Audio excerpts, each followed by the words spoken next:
Hi guys, Devesh here from BeetleByte.com and this is the Acer Nitro 5. If you're planning to buy this budget-friendly gaming laptop, we need to talk.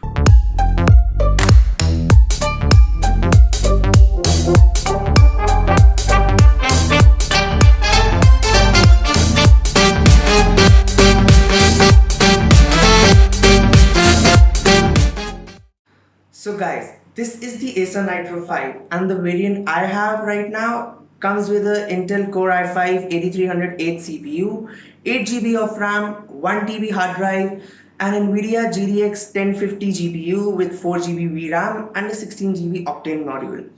Now, you must be wondering, the specifications sound fine. The laptop comes in for a price of around 50,000. Then what must go wrong? We'll come to that part later. Let's start with the design of the laptop first. The variant I have here with me comes with a carbon fiber back and it looks way more premium when you compare it to some of the other options in the segment. Now, when we speak about the build quality, it's totally plastic, but it's a good quality plastic, so it should last you a good amount of time. Also, plastic helps in reducing the weight a little bit, and this laptop weighs in at around 2.7 kilograms. That weight might sound a little on the higher side, but considering this is a gaming laptop, that's quite okay in my opinion. This laptop doesn't shout gaming, it doesn't have RGB, that's probably because of the budgeting reason, but also it has very slight red accent here which looks very subtle. You can take the laptop to work, you can take it to your school and still come back home and play some games on it. Now let's talk about the I/O. On the left side, the laptop sports a Kingston lock, a RJ45 port, a USB Type-C port, which is not Thunderbolt mind you, a full-size HDMI port, a USB 3.1 port, and a full-size SD card reader. Now, before we move on to the other side, I want to speak about this USB 3.1 port since it has a little trick up its sleeve. It allows you to charge your devices even when the laptop is on sleep. It's something that has been there on the MacBooks for a while now, and it has started to show up on some Windows laptops as well. Now let's move on to the other side. The other side has the charging port, two USB 2.0 ports, and a 3.5 headphone jack. Now let's come to the part we all have been waiting for, performance. This laptop crashes through all the applications I throw at it. There is no such problem.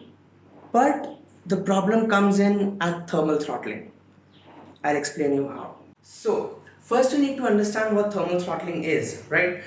Thermal throttling is basically when your computer is running hot, not basically your computer but your processor or your GPU, when they go up to 90 degrees Celsius or 95 degrees Celsius, the motherboard slows their frequency down in order to bring them to a cooler state in order to not damage any parts of the laptop. So that is a major problem of this laptop. Since you know what thermal throttle is now, I'll tell you what problems I faced with the laptop. I have been using this laptop for over 2 months now, and I have played games like GTA 5, Watch Dogs, Counter-Strike Global Offensive at 1080p maxed out settings. Now the games will run fine for the first 15 to 20 minutes, but when the processor starts getting hot, I start facing lag or stutter in the game, which is really annoying. And also, there have been times where the game itself has crashed, and when I see the CPU temperature, it has reached up to 99 degrees Celsius, which is totally unacceptable. Now, why is this happening?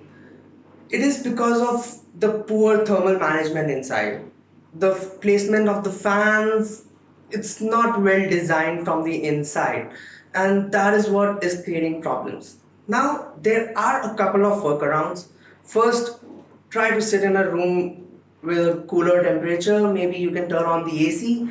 And the other idea I would give you is to keep your laptop in a height, like keep a book or something on the back in order to make it a little tilted so that the airflow is pretty constant.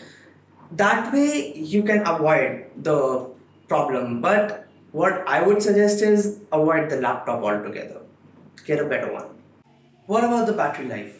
Since this is a gaming laptop, you can't really expect much in that category.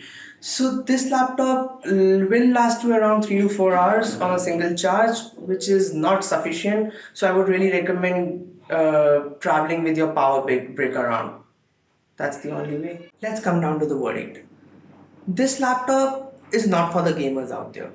Even though it is marketed as a gaming laptop, the thermal throttling issue makes it really hard to recommend. I would really recommend going with something like the Asus FX505, which offers a way better thermal performance. Also, if gaming is not your main focus there, going with a lighter laptop with a maybe Nvidia MX150 graphics card, which is gonna handle some decent games like CSGO in mid settings, and also it's gonna be lighter and easier on your back while traveling. That's all I have to say about the Acer Nitro 5. Do like this video, comment and share with your friends. Also, we have a full review of the Ryzen variant of this laptop. I'll leave a link down in the description. Thanks for watching. This is Devesh signing off.